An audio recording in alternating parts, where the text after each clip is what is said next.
On entend par gens de mer les gens qui naviguent, donc les marins pêcheurs, capitaines de navires aussi, les matelots, mais aussi tous ceux qui travaillent et qui gravitent autour de la marine, autour des ports, c'est-à-dire les artisans de marine, les voiliers autrefois, les cordiers, les charpentiers de navires, les fabricants de poulies. Donc ça, ce sont les métiers masculins, mais il y a aussi les familles que l'on doit inclure dans cette notion de gens de mer, donc les femmes, les enfants qui participent à l'effort maritime et à l'effort portuaire.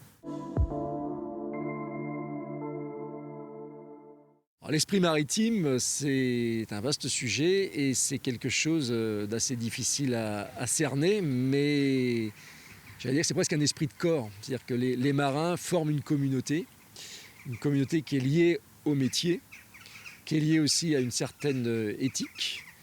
Quand on est marin, voilà, il y a l'idée du dépassement de soi, il y a l'idée de sortir en mer, de quitter la terre justement. Ils sont quand même en marge de la vie terrienne, ils ne sont pas toujours compris des terriens. L'esprit maritime, hier comme aujourd'hui, c'est l'idée que la mer est finalement un écosystème dont les gens qui vivent sur le littoral sont partie prenante. Et qu'il faut respecter un certain nombre d'équilibres, par exemple dans les prélèvements sur les coquillages, sur les poissons. Et il faut aussi respecter les colères de la mer, être capable de les anticiper, de voir les signes avancés d'une tempête ou d'un événement extrême comme une submersion marine. Ça, c'est l'esprit maritime.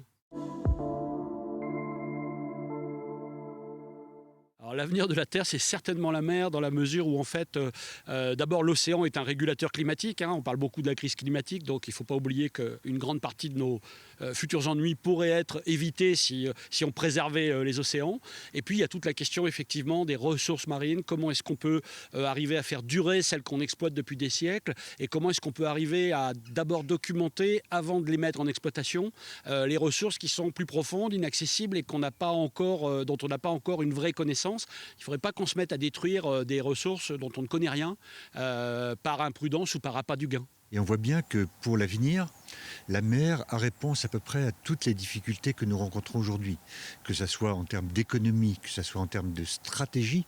On voit bien aujourd'hui les tensions qu'il y a dans le monde se règlent beaucoup à travers des questions maritimes. On le voit en mer Rouge aujourd'hui, mais pas seulement.